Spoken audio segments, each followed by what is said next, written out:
From Captivity to Freedom, subtitled, I Didn't Know I Was Deceived. Written and read by Grace Josie. Chapter 9. Chapter 9 begins with a quote from 2 Corinthians 3, verse 15, and it reads, Yes, to this day, whenever Moses is read, a veil lies over their hearts. But when one turns to the Lord, the veil is removed. Les and I set out to raise our first child with all the energy and love we knew how to muster. But it became too difficult for me to keep up with all the responsibilities at the apartment complex after Kimberly's birth.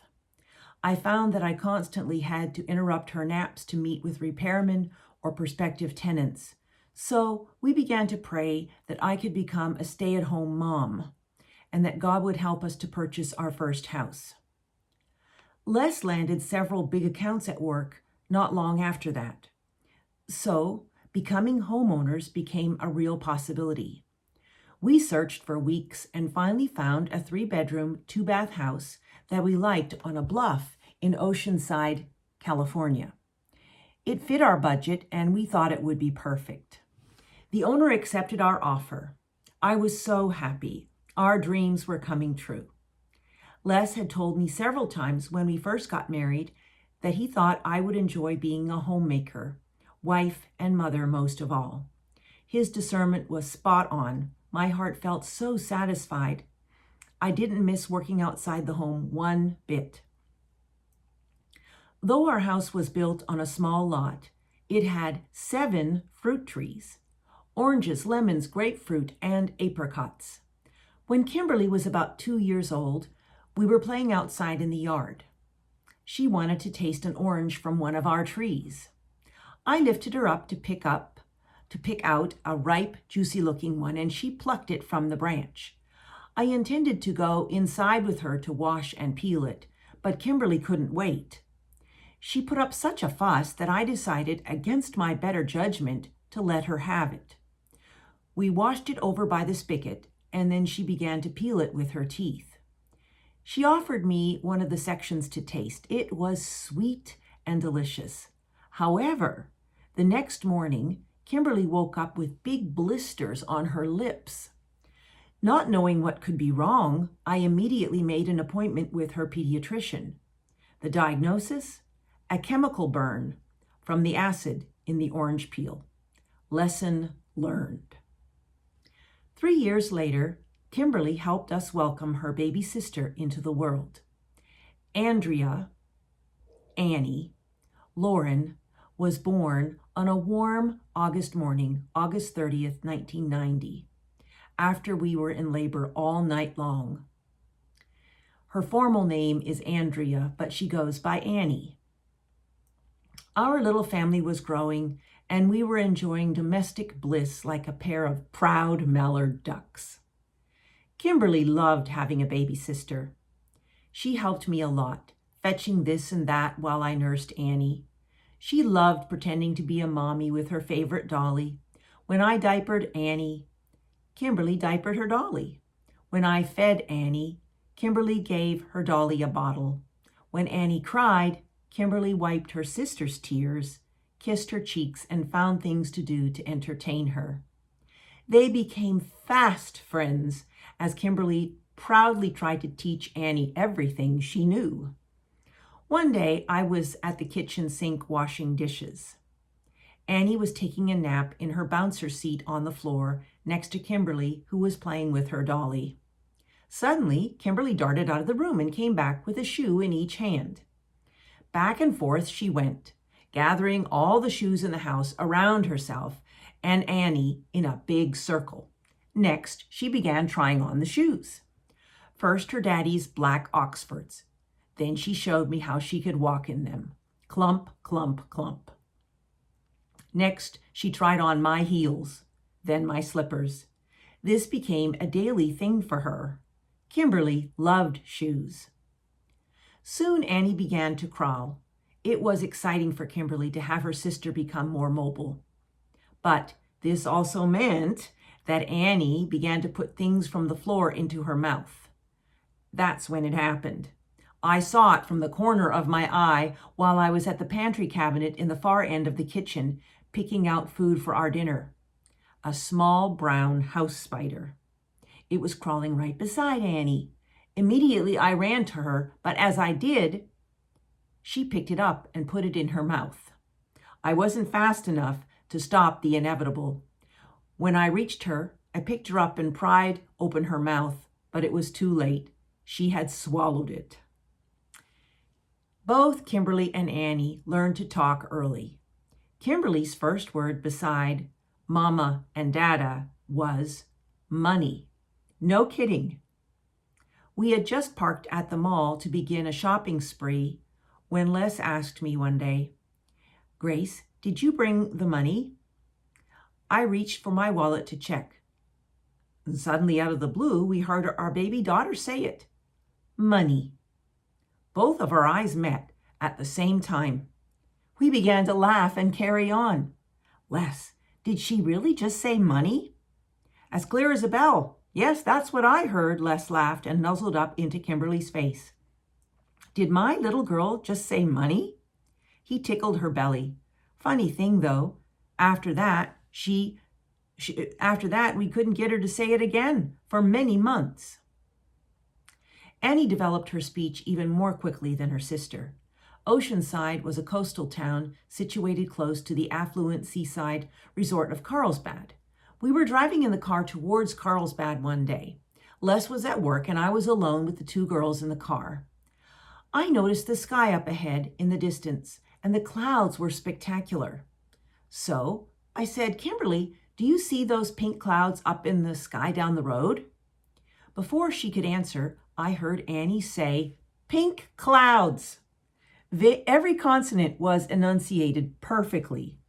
Could I get her to repeat the words again? No, not for many months. I told Les the story when he got home from work that night. Responding with grins and teasing, he came over to kiss me. Grace, she must get all that intelligence from my side of the family, don't you think? I put my hands on my hips and teased him back. And who does most of the talking with the girls around here? He wouldn't let it go. You do, sweetheart, and I love to hear the sound of your voice. More kisses and hugs followed. Next thing we knew, Annie and Kimberly had both gathered around our feet and legs. They always loved it when we embraced. We spent hours in the yard, playing on the swing set with the girls. Kimberly loaded the bucket on the back of her bike with fruit from the trees. I enjoyed making the apricots into jam. It was delicious. The oranges became fresh squeezed orange juice, and we hung a hummingbird feeder on the patio, and soon a hummingbird began to visit the feeder. Kimberly was fascinated. She named the bird Perchy because he would often perch on the branch of an orange tree next to the feeder singing his hummingbird songs. We enjoyed visiting the tide pools near the tip of the Point Loma Peninsula as a family on the weekends. The girls loved to sit in the tiny tide pools and watch the fiddler crabs scurrying around. They found seashells and little fish too. We brought bread and fed the seagulls. Of course, I packed a picnic. Those were idyllic days filled with family fun. When Kimberly got close to school age, we checked into the school system in the area. But we were appalled by the overcrowded conditions. Each kindergarten teacher had about 30 students and no assistant to help. So we decided to investigate moving to a better school district. And we had often thought about moving back to North Carolina, where Les grew up. It would be a great chance to be close to family so that our children would know who Les's grandparents, parents, aunts, uncles, and cousins were. We did not consider moving to Canada because we both loathed cold weather. Oceanside began to get more and more uncomfortable for us. It was so crowded. Maneuvering children through a grocery store teeming with people or safely on a congested sidewalk was always a difficult experience, especially when I was alone with them. Also, earthquakes were a regular part of life here. Whenever we had one, it triggered memories of the trauma I experienced when I was pregnant with Kimberly. Then we heard several scary reports on the news about the San Onofre nuclear generating station located only about 40 minutes from our home. Toxic nuclear waste might be polluting the area. Needless to say, we began to feel very unsettled about living in Southern California. So we began to pray about moving to North Carolina. At the same time that we were considering making this big change, a sales rep position in the Southeast became available with Les's company. So Les combined a business house hunting trip to North Carolina and discovered that the school systems were much less crowded in the areas of North Carolina we were considering moving to. Even though the state had poorer overall education records than California, we learned that if you chose the right school district, scores could exceed those in California. Les also found that we could buy about 4 times as much house and property for the same amount of money we had paid for our small oceanside home. We decided to see if we could make the move work. Les asked for the Southeastern sales rep position, and he was accepted for the transfer. Next, we put our house up for sale. Les made several house hunting trips to North Carolina to narrow down the communities he thought we might like to settle in. After several months of transition, we finally purchased a home in a suburb northwest of Winston-Salem in July 1992 on a sprawling 2-acre partially wooded lot. The house had 5 bedrooms, 3 full baths, a full basement, and a swimming pool. This has been our family home ever since. 4 years later, after much consideration, we decided our family would not be complete without one more child. And the day before Thanksgiving, on November 23, 1994, our son, Ian Gabriel, came into the world with much gusto. He almost made his debut in the car. I was 8.5 centimeters dilated when we arrived at the hospital. The nurse quickly led me to a bed, but within 2 contractions he was crowning. The doctor let Les catch Ian as he entered the world, but something was wrong. The umbilical cord stopped coming out, so Les had to wait. Another contraction came, and I delivered the placenta. Amazed, the doctor stated, "Grace, this baby is going to be very close to his mama, I think. I've only seen this one other time in all my years delivering babies. The umbilical cord is only about 12 inches long. But don't worry, everything's okay, and your baby boy is healthy." I gave birth to Ian at 6:30 a.m., and everything went so well that the doctor discharged us by mid-afternoon. Les's grandmother, Naomi, was watching the girls while we were away. When we got home, Les settled our newborn infant and me in bed, and then invited the girls to meet their baby brother. It was a very special time, a time like no other. I felt like the whole room around us was glowing. Les seated the girls on the edge of the bed next to me. First, he let Kimberly hold him. Immediately, she began kissing his forehead. She was in awe, her little girl maternal instincts kicking in. "Daddy, he smells like fresh raspberries. I love him so much." Her daddy agreed. There was no smell like that of a newborn baby. Then it was Annie's turn to hold her brother. Les knelt down in front of her on the side of the bed to help her balance our special bundle so she wouldn't drop him. Annie gazed into Ian's face for a while. Then she looked into her daddy's eyes with complete sincerity. "Daddy, he doesn't have any boogers in his nose yet." Now we were all in stitches laughing. Les missed Annie's hair. "That's right, Annie, but you can be sure he will have some boogers very soon." A major shift began to happen in our lives after our move to Winston-Salem. We both became increasingly dissatisfied with our involvement with the WCG. I was very frustrated with the accommodations made for mothers with small children at the facilities where we met. The church rented public schools for church services. When we lived in Oceanside, the nursery was a small, dank, and stinky girls' bathroom. In Winston-Salem, we had a room with couches overlooking the auditorium for mothers with little children.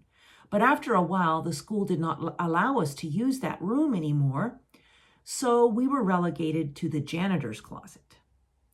Paint and other cans of chemicals were housed on the shelves inside. I hated the smell in there, sure that it was toxic for my little ones and me. It wouldn't have been so bad if all I needed the nursery for was changing a dirty diaper, but I breastfed my children and I wanted privacy for that. And if one of them got fussy or noisy, there was no other place to go.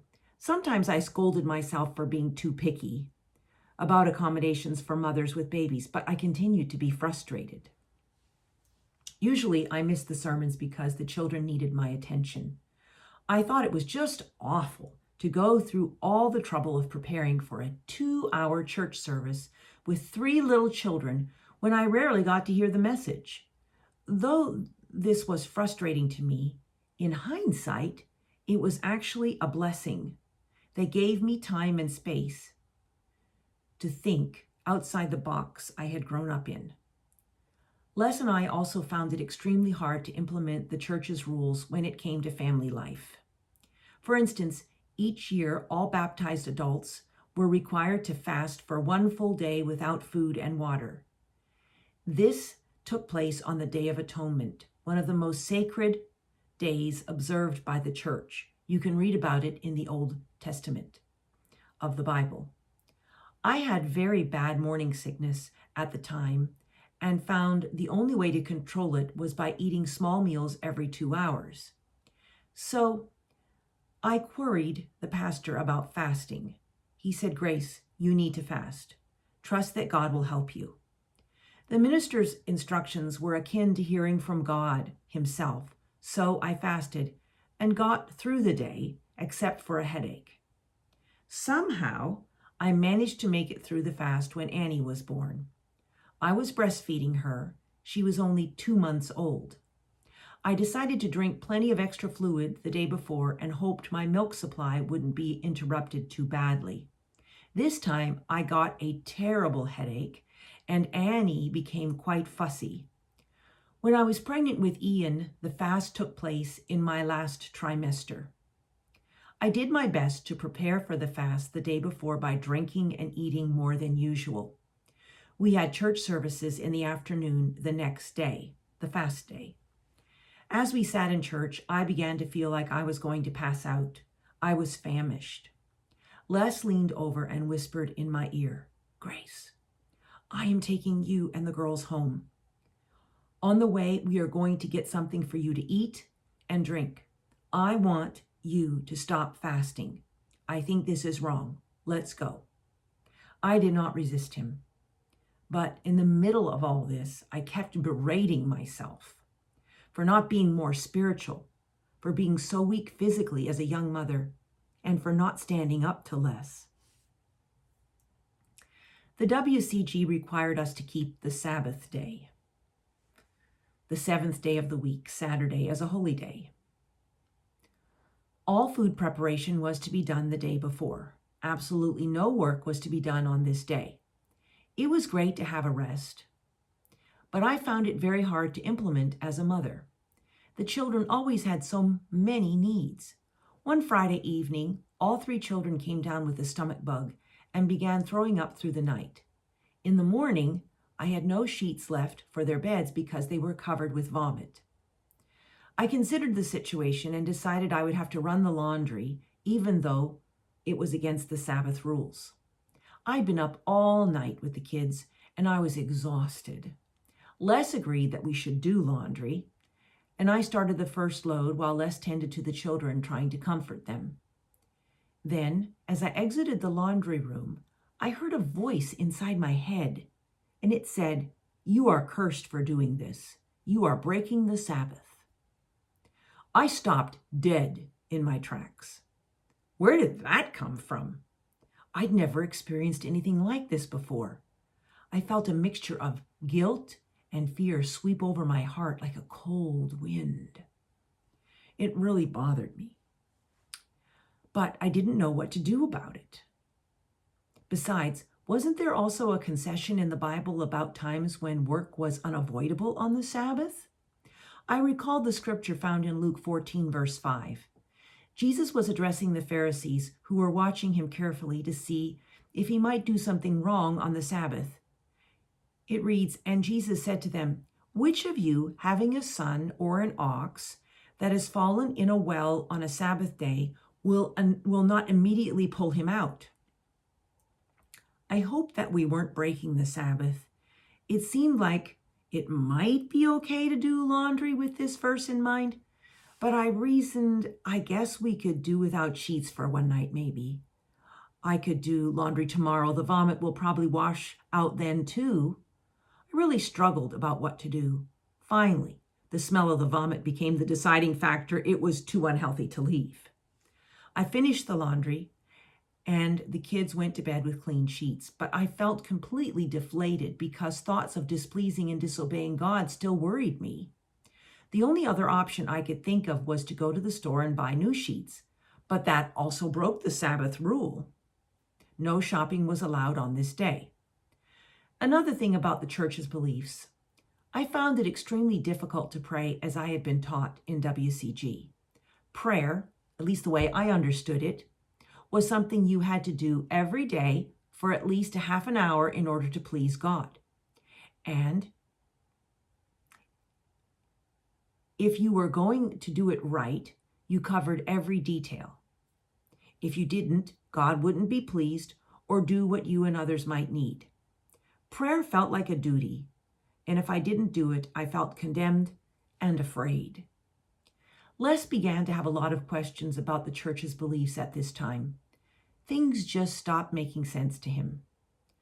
My joyless demeanor began to trouble him. He didn't tell me he was struggling too, but every once in a while, he'd make a negative remark about the church. This would always confuse me. On the one hand, what Les said made sense to me, but the church's teachings were so ingrained in my mind that I began to wonder if he was in danger of turning away from God. On the other hand, since I really respected his point of view, I hesitantly found myself beginning to think outside of the box too. Only I did so with much fear. And then the revelation came. Here's how it happened. Les and I decided to leave the WCG in the spring of 1995. Strange things were happening at the church's headquarters. All of the doctrines were being edited by the new senior pastor. Hebert W. Armstrong, the founder of WCG, had passed away a few years earlier and had named Joseph DeKoch Sr. his successor. Were these doctrinal changes truth or not? Since we both grew up in WCG, we had just accepted the teachings as correct. But now we wanted time to seek God together and to pray, to read our Bibles on our own and ask for God to help us as we read them. As young adults trying to function in this world, we had so many questions that weren't being answered by the church. We decided we needed God to tell us where to attend and what to believe. Things weren't making sense anymore with all the changing of doctrines, the ones we had cut our spiritual teeth on. There was a division amongst the top directors of the church, splits, clashing, ugly tempers, accusations of deception. Fear and confusion began to swirl around me. Here's how the doctrinal changes unfolded. They began to happen in the early 1990s. First, the church sent out a formal letter stating that it was now permissible to go to doctors and to take medication. Then a few months later, they ruled that it was permissible for church members to observe birthdays and for women to wear makeup.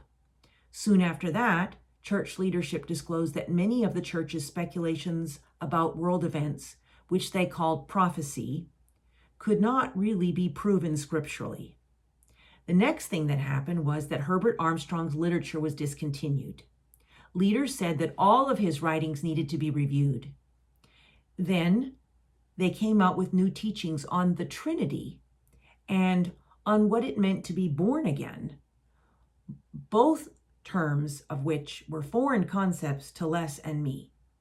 We had not been taught them growing up in the WCG or at Ambassador College.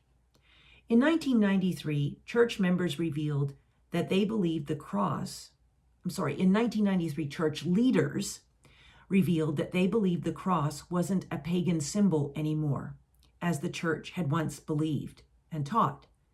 Soon after that, it was announced that it was not a sin to have illustrations of Jesus and that it was okay to vote and become involved in the military. Finally, in December 1994, they took the church's TV program, called The World Tomorrow, off the air and laid off large numbers of church employees. At the same time, the most traumatic change was announced. True Christians did not need to keep Old Covenant laws, such as the weekly and annual Sabbaths, like the Passover, Day of Atonement, Feast of Tabernacles, and they didn't need to keep the clean and unclean meat laws either. The final declaration made during that time was that true Christians could be found in other church organizations beside the WCG. Eventually, the church even changed its name to Grace Communion International. 6 months passed. We were in shock. Our identity as church members was based on how we were different from other churches, especially on Sabbath keeping. Now I felt like I didn't know who I really was anymore. We attended church nowhere during this time of searching. Instead, we stayed true to our plans to regroup and to seek God together. I both hated and loved this time. I felt guilty and adventuresome all at once. The WCG had said in the past that we would be cursed if we left, but now, with all the changes, especially the statement that true Christians could be found in other organizations, what was the point of staying? Leadership asked us to stay. We even got a personal call from our local pastor, but we told him we weren't coming back, that we needed space. A lot of church members went with splinter groups that decided to adhere to the original doctrines. It was such a fearful and confusing time. Yet, we asked, what's wrong with taking some time to seek God about our future, to ask for His direction? We found the more we studied our Bibles and prayed, that we might be open to investigating local churches around town. And then, Les received an invitation from a friend to come to a Moravian love feast at a Christmas service in the little town of King, North Carolina. The WCG had taught us that Christmas was a pagan festival or feast. Don't set your foot in one of those churches. Do not participate in what they do. If you investigate other beliefs, they will lead you astray. But Les wanted to accept the invitation. He thought maybe the WCG had just been trying to control us. He said, one way to keep people in your group is to make them afraid to investigate others, to make them feel like they can't discern for themselves, to discourage critical thinking. And unbeknownst to us, God was answering our prayers. We went to the Moravian church. I entered the building out of sheer obedience to Les, along with a tiny bit of curiosity. I had been indoctrinated in so much fear that I didn't really know what I was doing. I worshiped my husband. He loved me dearly and was so good to me. The thought that I was accountable to God for my own life was something I had never really deeply considered, and it scared me.